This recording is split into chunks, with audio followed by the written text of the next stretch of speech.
What you see is the genuine gasket for the clutch cover on the ZZR600. What I'd like to do is I'd just like to lay the effort that High Level sent us in the gasket set.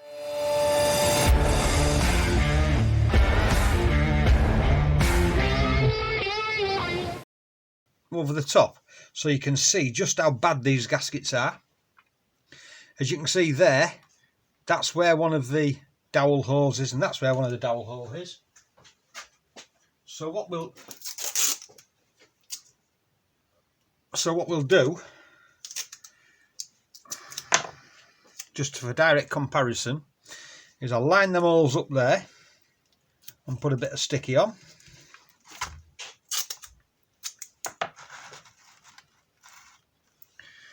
We'll line them holes there up and put a bit of sticky on, like that. And now you can see how bad this gasket set is. You can see with the dowel holes lined up, it's nowhere near, it's not even close to the original gasket. If you look at the top there, you can't even stretch it to make it fit. So High Level, you need to get your act together and get these gaskets sorted out, because as you can see, they're garbage. They're no good to man the beast. So that is bin fodder. Okay, you can see we've got the genuine Kawasaki one there. That's the genuine part number for it. For anybody that needs a gasket, that's the part number. That's off the clutch cover. Okay, there we go, onward and upward. Okay, so we've got our dowels, pop them in. We've got our new gasket, genuine OE equipment. Pop it over the dowels. And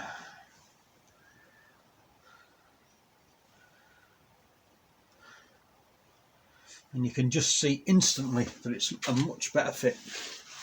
Right. Okay, everything lines up, on with the cover.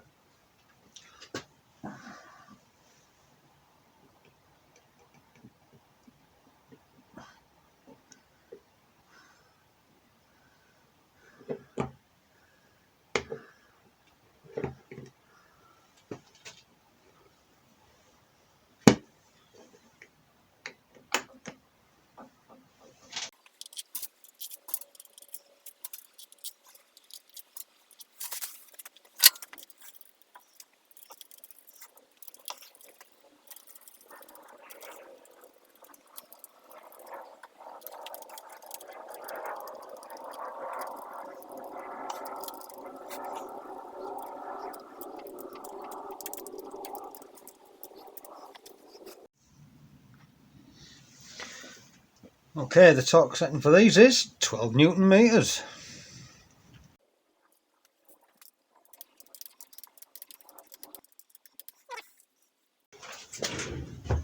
Okay, we just need to put a tie wrap on this clutch arm, so when we run the engine it doesn't vibrate and come off.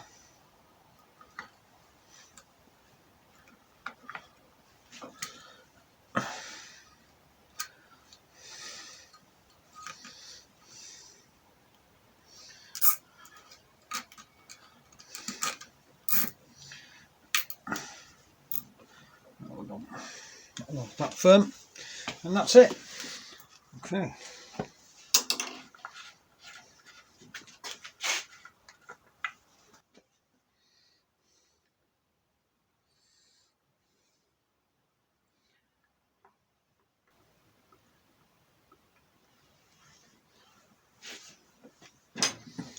There we go. As you can see, that's the lower point, that's the upper point, so I'll put it somewhere in the middle. When we start the engine and it circulates, that level will drop.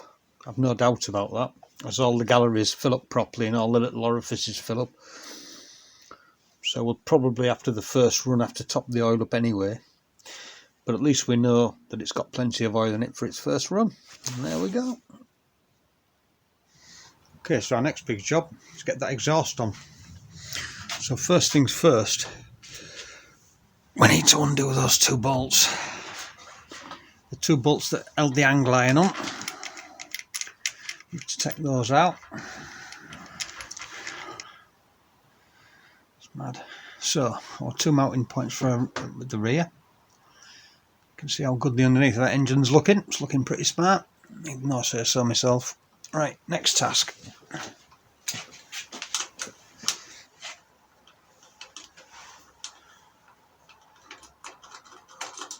One, two.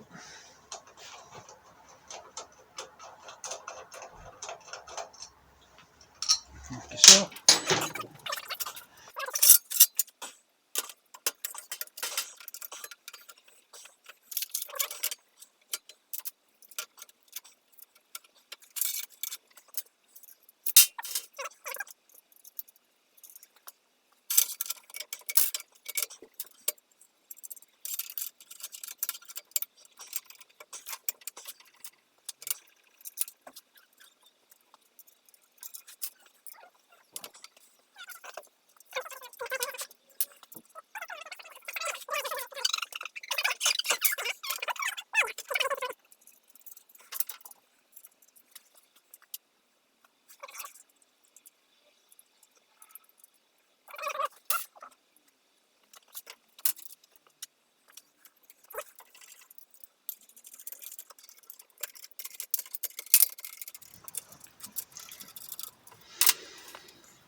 Alright, so now we've got our collars loosely fitted at the front, we can fit our rear mounting.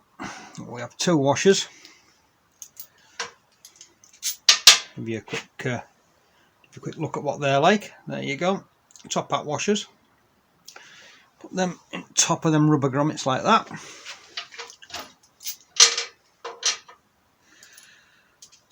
And then the bolts have the other one on. So you go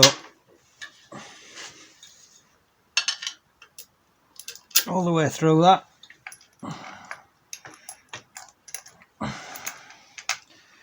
Into the bottom of the sump. Like that.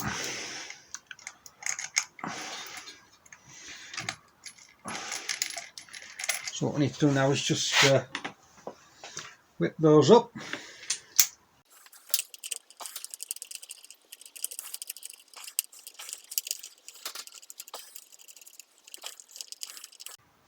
So they're finger tight, and as you can see, you've got a little bit of lateral movement on that. I'll lift you up a little bit, then you can see that better.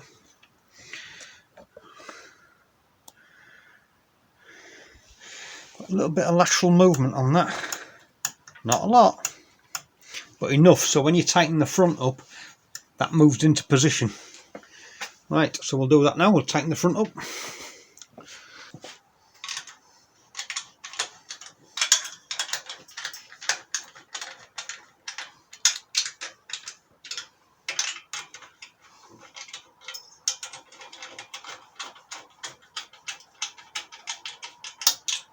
Just always tighten the exhaust evenly. Don't just go crackers.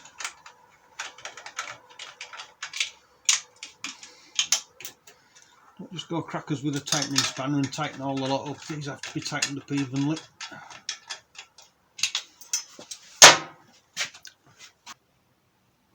Right, what I wanted to show you here is that there's a copper gasket in there. Each one of these pipes has a copper gasket on top of it. And when you tighten that flange up, it compresses that copper gasket against the cylinder head to stop exhaust gases leaking. Now, this pipe had its original gaskets on and I'm reusing them, again for the same reason as we said before. We've got to take this off again, so there's no point in putting new gaskets on it. We might as well just reuse the old ones for that first initial run and see where we go from there. Okay, so we've got our mounting bracket on the back that we talked about earlier. Our exhaust's all fitted. We've got oil in the engine. All our pipes are on underneath. Okay, so I think we're about ready now to fit the radiator.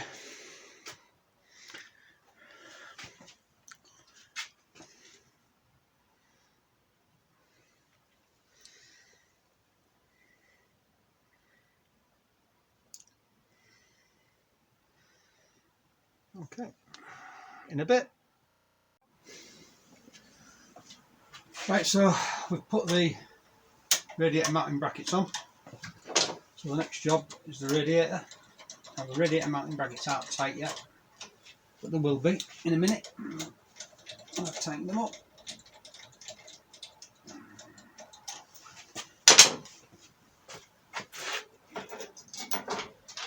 The radiator goes in.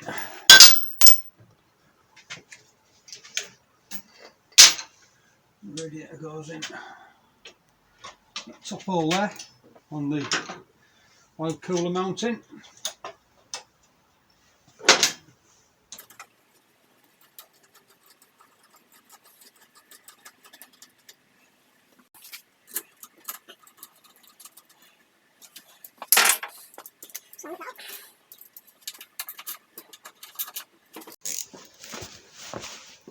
That's the radiator fitted. Now, for those of you that are sharp-eyed, you'll notice the radiator's looking pretty grubby. Well, truth of the matter is I haven't cleaned it. It's got to come off again, so yeah, why bother? We'll give it the old once over once we take it off and it's been through a heat cycle. I want to be sure that obviously nothing leaks before we go any further. Also, you'll notice that there's no grill on the radiator. I've taken the protective grill off, that wants painting, so again we'll do that after. I just want to get this engine running. Okay. All right. Okay, so our next job is the cooling pipe, radiator cooling pipe, which goes from there to the water pump. Now the only thing you've got to be careful of with hose clips like this is over tightening them, because these pipes tend to be very soft on these motorbikes, so you've got to be just a little bit careful, that's all, because you could actually end up damaging the pipe by over tightening it. All you want to do is nip it up like that, that's it, just so it's watertight, that's it, and that's the water pump connected.